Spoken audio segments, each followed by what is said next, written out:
केंद्र सरकार द्वारा चलाई जा रही विभिन्न योजनाओं का लाभ लोगों को मिले, इसके लिए सरकार लगातार प्रयासरत है। लेकिन जरूरतमंदों को इसका लाभ मिलना किसी सपने से कम नहीं। साथ ही बिचौलियों और दलालों की सेंधमारी से इन योजनाओं का सही क्रियान्वयन नहीं हो पा रहा है। कुछ ऐसा ही मामला झारखंड की राजधानी रांची के मांडर विधानसभा क्षेत्र के बीजूपाड़ा हुटार बस्ती से प्रकाश में आया है, जहां के लोगों से इस विषय पर बातचीत की हमारे संवाददाता मोहम्मद मोइजुद्दीन ने। प्रधानमंत्री नरेंद्र मोदी अपने कार्यकाल का 8 वर्ष पूरा कर चुके हैं।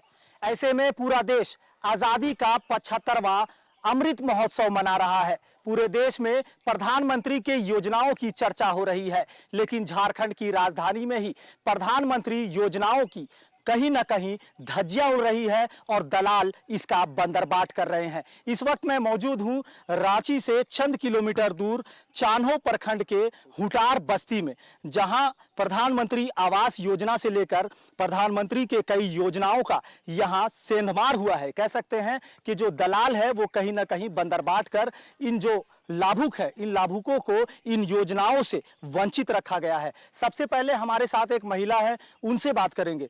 क्या कुछ मामला है आपका? प्रधानमंत्री आवास योजना का आवास मिला आप लोगों को? नहीं मिला है। कब आप लोगों ने आवास योजना के लिए नाम दिया था? आप लोगों को अब तक मिला है कि नहीं? क्या हाल है अभी? नहीं मिला के घर हम इनके। क्या हुआ था? कुछ नहीं, आज मिली कल मिली, बस इतना ही नहीं बंद। पैसा 2000 घूस भी दिली, कुछ नहीं मिला। घूस किसको दे दिए थे आप? अथी वार्ड के मुखिया के? वार्ड के। अच्छा, वार्ड का दिए थे आप? घूस 2000 रुपया लिया था? क्या बोला था कि मिलेगा, आज मिलेगा कल मिलेगा, बस। कब बोला था ऐसा बात? जब दिए तभी। तो फिर कभी इसका शिकायत आप कहीं किए आगे वार्ड में, या फिर कोई बड़ा अधिकारी को कभी बोले कि हमको आवास नहीं मिला? नहीं मिला। नहीं। काहे नहीं बोले आप किसी को? तो के बोले? तो अंदाजी के बोले? कोई आदमी नहीं था तो केकरे साथ बोले? तो ये है गांगो देवी, जो कि प्रधानमंत्री आवास योजना के लिए आवेदन तो इन्होंने दिया था, लेकिन अब तक इन्हें आवास मुहैया नहीं कराया जा सका। हम आगे भी लोगों से बात करेंगे। क्या आवास योजना में गड़बड़ हुई है? यहाँ क्या है पूरा मामला? यहाँ गरीबों से दलालों ने 2-2 हजार 3-3 हजार रुपया का मोहरा बना के ठग के लेता है, और आज देंगे कल देंगे, लिस्ट में नाम आ गया है, हम भर रहे हैं, हम भर दिए हैं, सो पैसा दोगे तब मिलेगा, नहीं तो नहीं मिलेगा कह के गरीब आदमी को दबा के 10,000 तक की मोहर शायद राशि लिया गया है। राशि लेने वाला है प्रीतम साहू, और पैसा देने वाला है हमारे घर के सीता देवी, मानस देवी। शौचालय मिला है लेकिन दरवाजा ही नहीं मिला है, तो कैसे उसमें शौच करेंगे? अच्छा, माने शौचालय बना है, दरवाजा ही नहीं मिला है। बिल्कुल। तो प्रधानमंत्री ने तो ओडीएफ मुक्त भी किया था कुछ वर्षों पहले, कहा था कि सबको शौचालय दे रहे हैं, 12-12 हजार रुपए की लागत से शौचालय बना रहे हैं। तो दरवाजा नहीं रहेगा तो कहाँ जाएगा आदमी? फिर खुले में ही जाएगा ना, दरवाजा नहीं रहेगा तो कहाँ जाएगा? तो इसलिए खुला में ही जाते हैं। अभी दरवाजा नहीं है तो कहाँ जाएंगे? कितना दिन से ये हाल है? यही कम से कम साल भर से हुआ।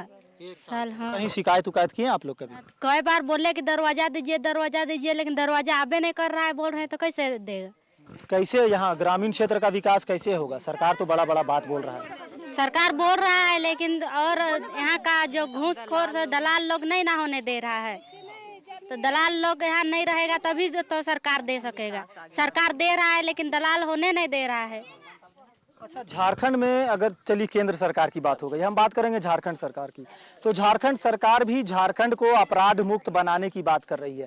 ऐसे में दलालों का जो हेर फेर है वो लगातार जारी है। क्या कहेंगे, कुछ कार्रवाई होनी चाहिए इसमें? बिल्कुल होनी चाहिए। देखिए, हम तो आप लोगों से यही विनती करना चाहते हैं, और यही मेरा सोच है कि कम से कम ये जितने भी लोग हैं यहाँ पर, उसका आवाज़ लेकर के आप कम से कम झारखंड सरकार तक पहुँचिए। ठीक है। और मेरे बगल में देखिए गरीब क्या हाल है। एक रूम पर बाल बच्चा हर तरह का रह रहा है। कम से कम ये तो होना चाहिए मुखिया को कि किस आदमी को हम दें। हम यही कहना चाह रहे हैं। बिल्कुल। तो कहीं ना कहीं लोगों के मन में ये सवाल है कि आखिर सरकारी योजनाएं इन तक क्यों नहीं पहुंचती। एक बच्चे के साथ एक पिता नजर आ रहे हैं।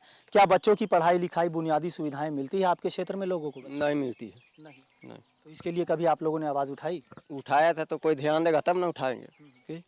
ना मुखिया के पास जाते हैं, वार्ड के पास जाते हैं, कोई नहीं देता है। तो फिर क्या करेंगे? ना हमारा घर देख रहा है, ना कि इतना बड़ा हम रह रहे हैं इसको। बच्चों का पढ़ाई लिखाई कैसे होता होगा?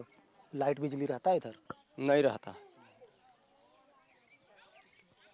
तो कई समस्याएं हैं, कई पीड़ा है, कई लोगों के जबान नहीं खुल रहे, लेकिन मन में जो सवाल उठ रहा है वो कहीं ना कहीं लोगों को इस बात में चिंता में डाल रही है कि आखिर सरकारी योजनाओं का लाभ इन बेसहारों को क्यों नहीं मिल रहा। ये बड़ी विडंबना है कि झारखंड में भी सरकार बड़ी बड़ी बातें करती हो, बड़े बड़े दावे करते हो, लेकिन पानी, बिजली, सड़क जैसी बुनियादी सुविधाओं के साथ घर भी इनको मिलने के लिए, मतलब घर भी जो है इनको मयसर नहीं हो रहा। ऐसे में कहना गलत नहीं होगा कि सरकार के जो दावे हैं, सरकार के जो वायदे हैं, वो कहीं ना कहीं फिसड्डी साबित हो रही है। जरूरत है सरकार और विभाग को इस ओर गंभीरता से ध्यान देने की, ताकि ऐसे बेसहारा और उम्मीद जताए या फिर कह सकते हैं कि उम्मीद लगाए लोग जो एक टकटकी निगाह से सरकार की योजनाओं को देखते हैं, इनको इन सुविधाओं को लाभ मिले और इन ग्रामीण क्षेत्रों का विकास हो सके। अपने सहयोगी राजेश के साथ मोइजुद्दीन, समाचार प्लस, चान्हो।